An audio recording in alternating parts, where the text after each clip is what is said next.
Madame Acacia Badoubola. Merci, bonjour monsieur le journaliste. Alors d'entrée de jeu, le 20 décembre aura vécu. Quel est votre sentiment? 30 jours pendant lesquels le président de la République a parcouru le pays, quels ont été pour vous les temps forts de la campagne du chef de l'État, Félix Antoine Tshisekedi? Ben écoutez, moi je commence déjà par remercier le peuple congolais parce qu'ils se sont appropriés, n'est-ce pas, de ce processus électoral. Ni était le dévouement et la détermination du peuple congolais, je pense que les élections allaient peut-être aller dans l'autre sens. Mais aujourd'hui, on sent que le peuple était déterminé à aller aux élections et à se prémunir aller aux élections et à préserver cette jeune démocratie naissante dans notre pays. Ben, concernant effectivement le temps fort de la campagne, écoutez, nous avons été dans une campagne, nous on était déjà préparés pour affronter la date du 20 décembre. Nous avons fait une campagne d'1 mois. Nous avons été sur 26 provinces. Nous avons fait plusieurs territoires. Nous avons fait 53 meetings. Nous, je dis le président, a fait 53 meetings. C'était des moments très forts. Et il fallait rencontrer toutes les couches de la population. Nous avons été partout dans la République et nous avons vu l'engouement du peuple congolais autour de cette élection, autour du candidat numéro 20.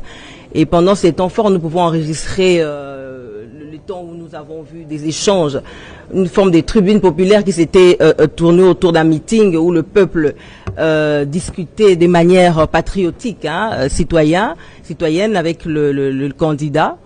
À Kisangani par exemple, on va dire aussi à Kananga, Mbujimaï. En tout cas, c'était des moments forts comme ça que nous avons rencontrés pendant la campagne électorale et nous avons vu que le peuple congolais s'est approprié de cette campagne. Chaque fois que nous allions dans un endroit, nous voyons cette masse en liesse de la population qui suivait les candidats numéro 1, qui voulait justement renouveler numéro 20, pardon, excusez-moi, et qui voulait renouveler en fait ses mandats. Le deuxième mandat du président pour que nous puissions consolider finalement les acquis qui a été pendant le quinquennat.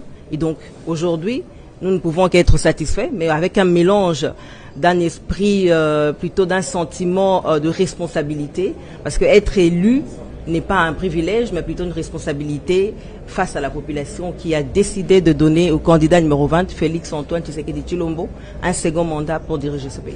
Quelles sont alors les étapes qui ont été marquantes pour vous, les provinces, je ne sais pas quelle ville, quelle province a marqué vraiment ce moment de campagne pour vous? Je peux vous dire honnêtement, c'était partout. C'était cette ambiance c'était vraiment du copier-coller partout où on passait, dans toutes les provinces. Et je vais dire spécifiquement, on va dire à l'Équateur, dans la province orientale, à la Tchopo, Kisangani particulièrement, à Mweneditu, à Lodja.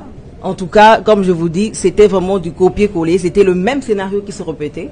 Et le président disait à un certain moment, pour rire, que partout où je suis en train de passer pendant ce moment de campagne, je sens l'engouement du peuple et le plein que je réalise, ça montre réellement que le peuple congolais est derrière moi.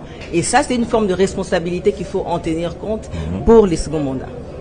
Voilà, Monsieur Chabani, des thématiques principales auront été, entre autres, la question sécuritaire, mais également aussi des rhétoriques sur les dangers des candidats de l'étranger. Simple stratégie électorale ou réelle menace pour le pays? Les deux à la fois. Les deux à la fois. Le candidat Félix Tshisekedi a eu, comme vient de le dire la DIRCAMP Acacia, plusieurs meetings dans lesquels il avait un discours réfléchi. Réfléchi, c'est-à-dire le meeting commençait par un rapport, parce que à la différence des autres candidats, lui il est le candidat qui a géré le pays pendant 5 ans et il avait ses devoirs de redevabilité. Donc le président faisait toujours à l'entrée de ces meetings un rapport de gestion de la République en démontrant les actions qui ont été menées, les préoccupations qu'il avait pour le peuple congolais. Et c'est souvent à ces étapes-là qu'un échange, une tribune populaire s'ouvrait avec les participants au meeting où il y avait des questions et des réponses, des interpellations même. Et je crois que ça a été très positif pour le déroulé des différents meetings. Et puis par la suite, il sollicitait un nouveau contrat où il faisait savoir ce qu'il allait faire au cours de ce prochain mandat. Et je crois que cette façon pour lui, c'est quelqu'un qui sait très très bien communiquer avec la population. Cette façon de communiquer a été très positive et il y avait l'actualité aussi. Donc je crois que personne ne pouvait ignorer que la République démocratique du Congo est allée aux élections, en campagne électorale, pendant que le territoire national était menacé ou est menacé. Donc il fallait en parler. Et il en parlait avec toute responsabilité, en désignant d'où venait le danger et en rappelant aux électeurs que, et d'ailleurs ça se fait ailleurs au monde, il était fort probable et il était une réalité que les ennemis de la République s'intéresseraient à notre scrutin.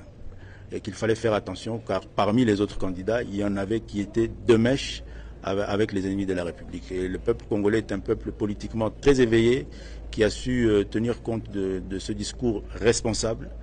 Et je crois que ça a fait partie des éléments positifs de la campagne qui ont donné les résultats qu'on connaît aujourd'hui. Alors une question que je veux poser à vous deux. On a justement remarqué une grande constance de la présence populaire partout où le numéro 20 est passé. Au regard des tendances publiées par la CENI, il faut parler d'un véritable plébiscite et aussi d'une adhésion populaire au discours porté par le candidat numéro 20. On peut dire ça? Oui. En tout cas, pour moi, j'ai eu la chance de faire tout ce parcours avec le président Félix Tshisekedi. J'ai eu l'occasion de voir le Congo profond. Les résultats reflètent la campagne électorale du candidat numéro 20. Nous n'avons eu aucun raté. Aucun raté sur les 26 provinces.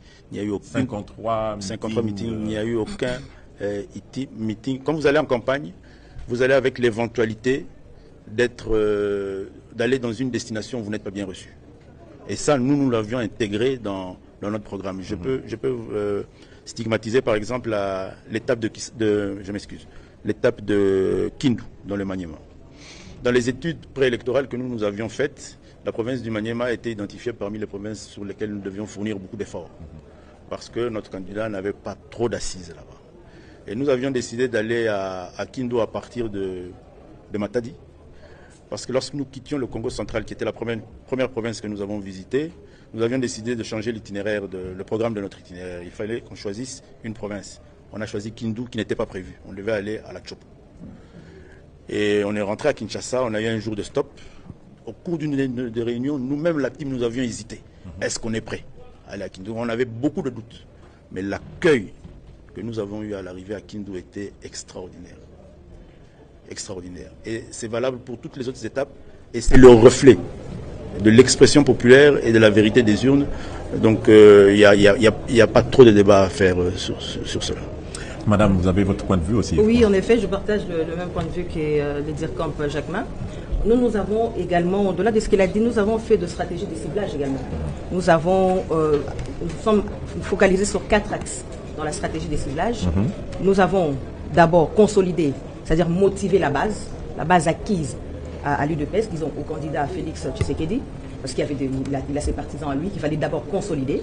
Nous avons eu une deuxième stratégie dans le ciblage, c'était consolider les votes. C'est-à-dire, il y a eu des gens qui voulaient voter pour les candidats, mais pour X ou Y raison, ils se sont rétractés. Alors il fallait aller vers ces gens-là, consolider et faire changer d'avis. Ça, c'est la deuxième stratégie. La troisième stratégie dans notre ciblage, c'était conquérir le transfuge. Les gens qui ont voté en 2018, qui ne voulaient plus, peut-être pour X, Y raison, ne plus voter les candidats numéro 20. Alors nous sommes allés vers ces gens-là pour leur dire que voilà, vous avez raison de nous voter en 2018, mais redonnez-nous encore cet espoir pour 2023, parce que voilà ce que nous avons, en déroulant effectivement le projet que nous avons pour le quinquennat à venir. Et quatrième ciblage, c'était persuader les versatiles, des électeurs qui étaient dévoués à d'autres candidats. On disait non, c'est vrai, nous sommes là, il y a les discours, mais il y a aussi la consolidation des acquis, entre autres sur le plan sécuritaire. Nous avons vu que notre candidat fournit beaucoup d'efforts sur le plan socio-économique. Nous avons vu également des efforts consolidés. Alors, sur ces transfuges, nous leur disons un autre discours. Donc, tout ce paramètre réuni font en sorte que nous avons été dans toutes les couches de la population. Ce qui fait qu'effectivement, nous avons rencontré, n'est-ce pas, la volonté du peuple, et nous avons vu comment le peuple nous a accompagnés justement dans tout le parcours pendant la campagne électorale. Donc voilà, toutes ces stratégies réunies ont fait que nous avons aujourd'hui cette vérité des urnes que nous nous disons satisfaits d'une part. De l'autre part, nous sommes face à une responsabilité, le président particulièrement, qui doit donner de compte à ce peuple qui a pu voter à plus de 70% selon évidemment les rapports de la CENI qui nous viennent du centre Bossolo. Alors, après avoir parcouru toutes les 26 provinces, retour à Kinshasa et la place Sainte-Thérèse, l'apothéose, la consécration totale. Pourquoi cela? Pourquoi cela? C'est le résultat du parcours de toute la campagne. Si vous analysez bien la campagne que le candidat Félix Tshisekedi a menée, nous avons débuté la campagne ici à Kinshasa. Des annales des campagnes électorales en République démocratique du Congo, je crois que c'est la première fois qu'un candidat sérieux, qu'un candidat présidentiel commence la campagne dans la ville de Kinshasa. Et nous l'avions voulu par défi, parce qu'on estimait que c'était pour nous un challenge qu'il fallait arriver à réussir pour nous donner un bon élan en entrant dans les différentes provinces. Donc on avait réussi le meeting du lancement de la campagne le 19 novembre. Ça nous a permis de bien faire les provinces. On a été accueillis, le candidat numéro 20 a été accueilli de façon extraordinaire dans le Bas-Congo, le Congo central, qui est une province réputée être de l'opposition. Si vous sculptez les images de tout son passage dans cette province, vous allez constater que c'est incroyable. Et maintenant, quand on a cheminé dans les autres provinces, on a réalisé qu'il y avait quelque chose de particulier, effectivement, entre le candidat Félix Tshisekedi et le peuple congolais. Et ça nous a inspiré en nous disant il faut terminer la campagne par un grand meeting et il faut le faire à Kinshasa, principalement pour remercier le peuple congolais de nous avoir bien accompagné, d'avoir bien accompagné le candidat numéro 20 au cours de toute la campagne dans toutes les provinces. Et vous avez constaté dans son message qu'il disait que aujourd'hui est un jour de fête. Nous clôturons la campagne en disant merci aux électeurs congolais et en démontrant à toute l'opinion nationale et internationale, ainsi que les observateurs, que nous sommes le camp de la majorité, le camp des vainqueurs, le camp de la puissance. Et c'était cette symbolique-là que nous avons voulu faire en clôturant cela à Sainte-Thérèse. Une belle démonstration de force. Nous allons prendre tout de suite les images. Nous allons faire un bond en Ituri, à Beni et à Mahagi pour suivre les étapes de ce qu'a fait le candidat numéro 20 de ce côté-là.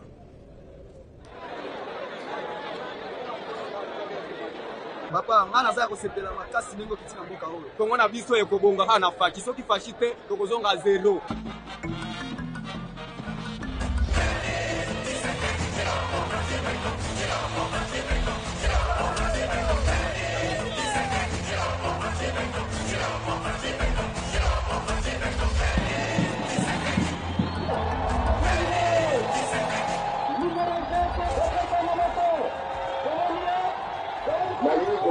Sangwa malamu koyebisa bino mokolo le 20 décembre soki bosali ngai confiance opesi ngai bavoi na bino tokokontinue misala oyo tosi tobandaki ya mboka.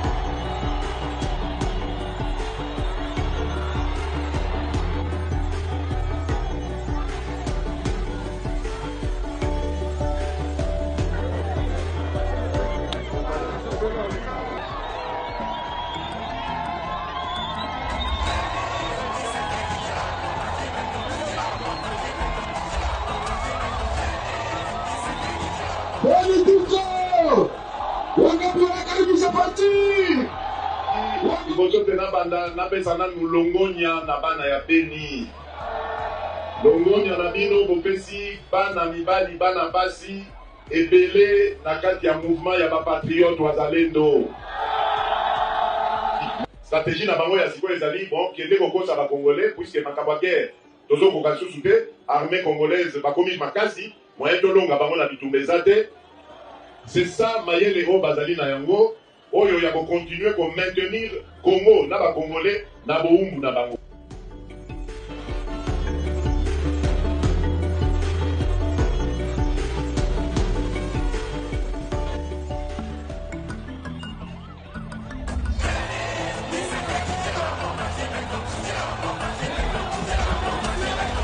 Donc le 20 biso nyonso na élection parce que esengeli donc de voter pour protéger mboka na biso. Na yebisi bino que toza na problème sécuritaire na bandi bino boyebi yango koleka na ngai. Boyebi ke Monguna akoteli biso na mboka. Monguna auti Rwanda alingi koboto na biso mboka. Boyebi ke nzela na biso ezana no molai campagne esilite. Tozali ko continuer kotala na ndeko nyonso na Congo. To sensibiliser bango ndenge tozali ko sensibiliser bino. Boyebisa bino que le 20 décembre moto atikala na ndako te. Pour le matin que non, ça y est, candidat numéro 20 a gagné, c'est fini, ça ne sert à rien de nous voter. Non, non, non. Vous devez vous mobiliser, il faut aller voter.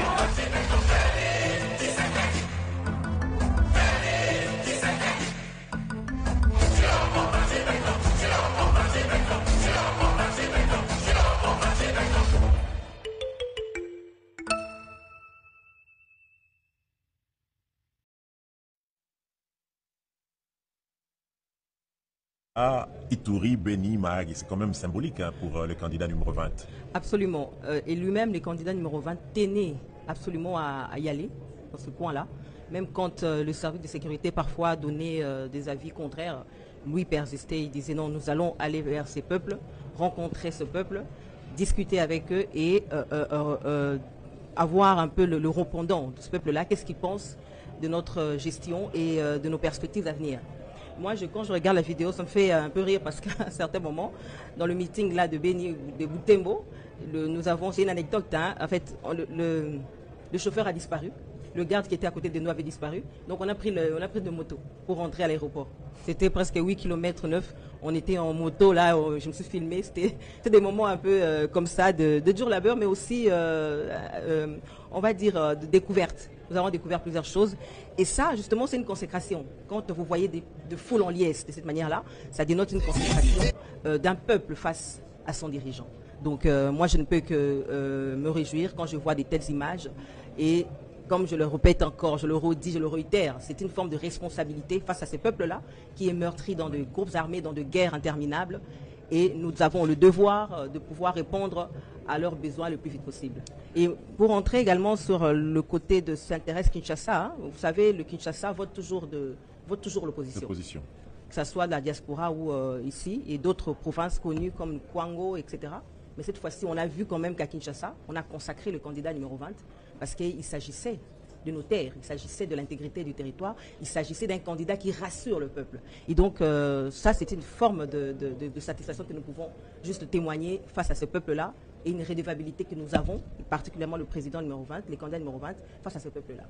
J'annonce que bientôt nous allons prendre le direct du centre Bossolo justement pour la cérémonie officielle de proclamation des résultats provisoires, mais je ne veux pas vous laisser partir sans que vous puissiez donner un mot sur les conditions physiques du candidat numéro 20 pendant tous ces périples-là.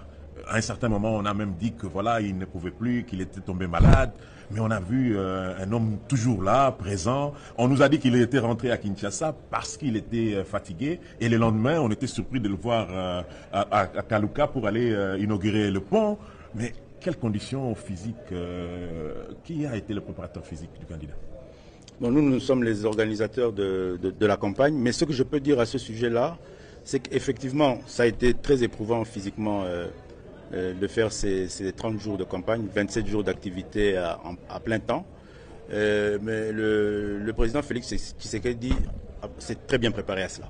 Et je crois que c'est ça qui lui a permis de résister. Hein. Lui, plus que nous tous, a fourni beaucoup d'efforts. Hein. Donc pendant 27 jours, vous faites 53 meetings. Nous, on les organisait, mais lui était l'orateur. Donc déjà, c'est un effort de plus. Et je crois que c'est l'homme qui a le plus donné de lui, de toute l'équipe. Et il s'en est préparé suffisamment. Et je crois aussi qu'il a eu le bénéfice, parce qu'on n'a pas parlé de l'équipe, il a eu le bénéfice d'avoir une bonne équipe. Moi et Madame Akassia, on doit aussi s'en féliciter. La Team 20, c'est je crois aussi ce qui a réussi à ce qu'on atteigne les objectifs. C'est des hommes, des femmes qui ont été très engagés dans ces objectifs. C'est plus d'une centaine de personnes. Au début, on était un noyau d'une quarantaine. Ça s'est agrandi au fur et à mesure. Et à chaque fois, c'était une dynamique extrêmement positif. Et c'est pour moi l'occasion de remercier, de féliciter tous les membres de la Team 20 pour avoir donné de leur temps, de leur dynamisme.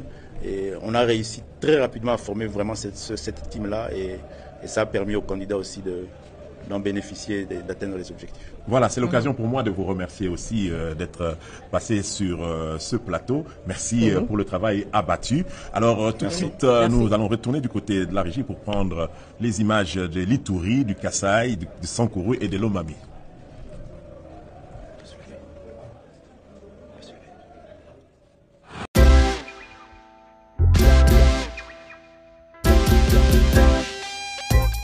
Service spécial covoiturage, Paris-Bruxelles-Paris. Voyagez confortablement de Paris à Bruxelles et vice-versa de Bruxelles à Paris dans de meilleures conditions. Jimmy Chimanga, porte de la Chapelle. Contactez le service covoiturage Jimmy Chimanga, Paris, porte de la Chapelle. Composez vite. Le plus 33 7 87 76 95 65. Pour toutes vos démarches, afin d'obtenir le passeport Yabanamboka à Bruxelles, dans un délai raisonnable, confiez-vous à Jimmy Chimanga, porte de la Chapelle. C'est sérieux et c'est efficace.